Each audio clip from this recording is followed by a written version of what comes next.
여러분 안녕하십니까? C채널 뉴스입니다. 일본 후쿠시마 원전 사고 현장에서 방사능 오염물질이 지속적으로 유출되고 있어 인접국가인 우리나라에 영향을 주지 않을까 우려가 커지고 있습니다. 기독교를 비롯한 환경시민단체들은 특히 일본산 수산물의 위험성을 지적하고 있는데요. 아이들의 먹거리 안전을 위해 방사능 안전급식 조례를 만들 것을 촉구했습니다. 곽영신 기자의 보도입니다. 지난 7월 22일 일본은 방사능 오염 냉각수가 하루 300톤씩 바다로 유출되고 있다고 처음으로 시인했습니다. 또 지난 19일에는 방사능 오염수 처리의 마지막 보루로 여겨지는 지상 저장 탱크에서도 고농도 오염수 300톤가량이 유출됐다고 밝혔습니다.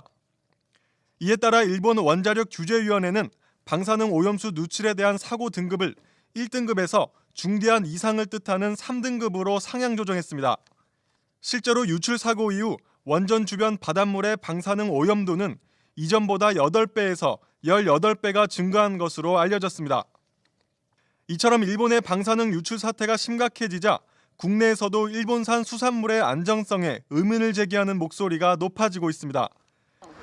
한국 YWCA, 환경운동연합 등 시민단체들은 정부가 일본산 수산물 3천여 톤에서 방사성 세슘을 검출했지만 기준치 이내라며 전량 유통시켰고 이 중 상당수는 학교 급식으로 납품됐다며 소량의 방사능이라도 아이들에게는 치명적인 피해를 주는 만큼 대책 마련이 시급하다고 강조했습니다. 너무나 절박한 건 지금 우리들 부모들입니다.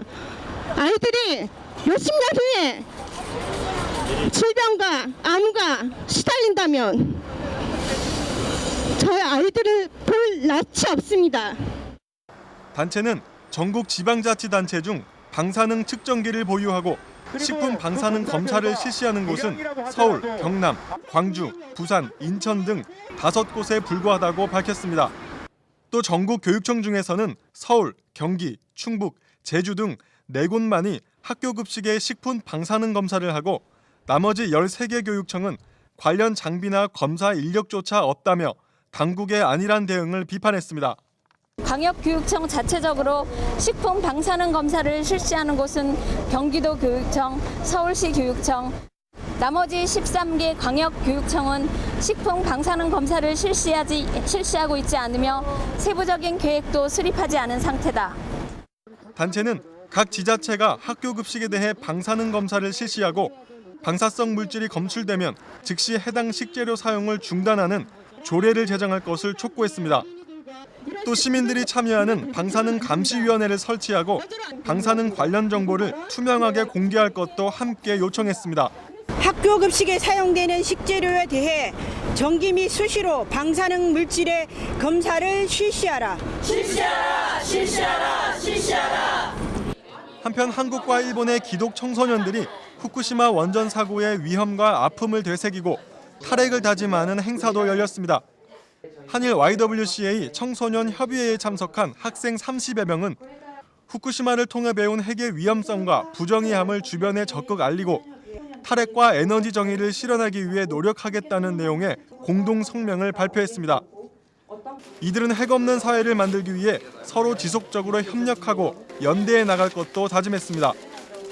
후쿠시마 원전 사고는 일어난 지 2년 6개월이 지났지만 무분별한 핵 발전이 하나님의 창조 세계를 어떻게 파괴하는지 여실히 보여주고 있습니다. 방사능 유출에 대처하는 정부의 노력과 함께 탈핵 사회를 만들기 위한 한국 교회의 기도와 관심도 지속돼야 할 것으로 보입니다. C채널 뉴스 곽영신입니다. 아시아 복음주의 연맹이 태국 방콕에서 열린 2013 아시아 복음주의 대회에서 복음주의 신앙과 신학을 고백한 신학 선언문을 채택했습니다. 아시아 복음주의 대회 참석자들은 신학 선언문에서 하나님은 아시아 교회로 하여금 모든 민족에게 복음을 전파하는 사명을 부여하셨다며 교회가 개인의 회심뿐만 아니라 각 민족의 문화와 제도가 정의롭고 평화롭게 되도록 힘써야 한다고 밝혔습니다. 선언문은 아시아의 많은 나라들이 부정부패로 인해 가난과 고통 속에 있다면서 교회가 올바른 청지기 역할을 감당해 하나님의 정의와 공의를 일깨워야 한다고 강조했습니다.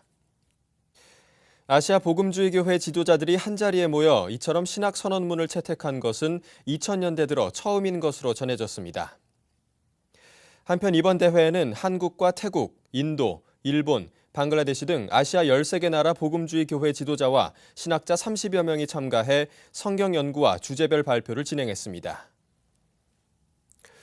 또 한 명의 일본군 위안부 피해 생존자가 별세했습니다. 87세의 최선순 할머니인데요. 가족들에게 피해를 줄까 봐 최근까지도 피해 사실을 숨기고 살아온 것으로 알려져 안타까움을 더하고 있습니다. 위안부 피해 할머니 쉼터 나눔의 집은 지난 24일 오후 최선순 할머니가 전북 고창의 요양병원에서 향년 87세의 나이로 세상을 떠났다고 밝혔습니다. 지난 1927년 고창에서 태어난 최 할머니는 16살에 아버지 약을 사기 위해 집을 나섰다가 일본으로 끌려가 3년 동안 위안부로 고통을 겪었던 것으로 전해졌습니다. 최 할머니는 67세에 위안부 피해자로 등록됐으며 이후 거동이 불편함에도 불구하고 매주 일본 대사관 앞에서 열린 수요 집회에 참석하며 일본군의 만행을 알리는 데 앞장서 왔습니다. 한편 26일 열린 고인의 발인식에서 유족들은 최 할머니가 자식들의 사회생활에 피해를 줄까 봐 최근까지도 위안부 생활을 철저히 숨겨왔다면서 홀로 아픔을 안고 살면서 얼마나 힘드셨을지를 생각하면 가슴이 아프다고 전했습니다. 대한예수교 장로회 합동총회 실행위원회가 총회 정상화 비상대책위원회 핵심 인사들의 총대 자격을 5년간 제한했습니다. 징계 자격을 두고 논란이 일고 있는 가운데 9월 정기총회의 새 변수로 떠오르고 있습니다. 이인창 기자의 보도입니다. 예장 합동총회는 지난 21일 비공개 실행위원회를 열고 6월 목사장로 기도회에서 해체를 선언한 총회 정상화를 위한 비상대책위원회 핵심 관계자 5명에 대한 사실상 징계를 결의했습니다. 실행위는 97회 총회 파행 사태 후속 처리위원회의 보고를 받고 비대위원장 서창수 목사, 서기 송영식 목사, 실행자문단 이종철 목사, 자문위원 오종호 목사, 이상민 목사의 총대 권한을 5년 동안 정지하고 교단 내 모든 공직을 맡을 수 없도록 제한했습니다. 또 지난 2월 비대위 속회총회 참석자들이 다음 회기 총회 임원과 상비부 임원이 될 수 없도록 결의했습니다. 후속처리위는 보고서에서 비대위와 해당 인사들이 교단 헌법과 질서를 어지럽히고 대내외적으로 교단 명예를 실추시켰다며 징계 사유를 밝히고 있습니다. 하지만 징계 당사자들은 실행위원회의 이번 조치가 규정된 권한을 넘어선 것들이라며 받아들일 수 없다는 입장입니다. 또 교단 내에서는 이러한 실행위의 결정이 위법한 일이라는 지적도 일고 있습니다. 총회규칙 10조 1항의 실행위원회 임무 중에는 인사처리는 본 위원회에서 행사치 못한다고 밝히고 있어 이 같은 주장의 근거가 되고 있습니다. 무엇보다 논란인 것은 97회기 정기총회 파행에는 정준모 총회장과 홍규철 총무도 책임이 있다는 점입니다. 정준모 총회장은 97회기 정기총회 직전 각종 의혹을 받아오다 총회를 기습적으로 파회해 적법성 논란을 일으켰습니다. 황규철 총무도 여러 의혹을 받은 것은 물론 용역을 동원해 총회 장소를 통제했으며 본인이 소지하고 있던 가스총을 보이며 혼란을 부추긴 바 있습니다. 이와 함께 비대위는 지난 6월 교단의 화합과 일치를 위해 비대위 조직을 공식 해체한다고 밝히고 공식 활동을 중단했습니다. 실행위원회는 비대위의 이런 정상을 참작하지 않은 것으로 풀이되고 있습니다. 적법성 논란에 대해 후속대책위 관계자는 대내외적으로 긴급한 사항이 있을 시 총회적 차원에서 이를 처리한다는 실행위 임무 규정에 따른 것이라고 해명하고 있습니다. 한편 서울 남부지방법원은 지난 5월 합동총회가 비상대책위원회 관계자들을 대상으로 신청한 업무방해금지 가처분에 대해 기각을 결정했습니다. 법원은 97회 총회 파회가 내부 절차 규정에 부합하는지 여부는 본안에서 다뤄질 여지가 있다고 이유를 밝혔습니다. 인사권에 대한 징계는 통상 총회에서 다뤄져야 한다는 점에서 이번 실행위의 결정은 9월 정기총회에서 적지 않은 논란이 일 전망입니다. 정기총회를 불과 한 달을 앞두고 왜 실행위가 이 같은 징계를 했는지 교단 내 목회자와 교인들은 의아해하고 있습니다. C채널 뉴스 이인창입니다. WCC 세계교회협의회 울라프 픽세 트베이트 총무가 갈수록 심각해지고 있는 이집트 사태에 대해 여러 종교가 한마음으로 이집트의 평화를 지키자고 촉구했습니다. WCC 울라프 총무는 이집트의 종교 지도자들에게 이집트의 평화와 안전을 위해서는 초교파적 행동이 필요하다며 생명의 존엄성과 종교시설을 지키기 위해 함께 노력해달라고 요청했습니다. 울라프 총무는 또 이집트의 평화를 지키기 위한 종교 지도자들의 연대 행동에 세계교회협의회 또한 함께하겠다며 적극적인 지원을 약속했습니다.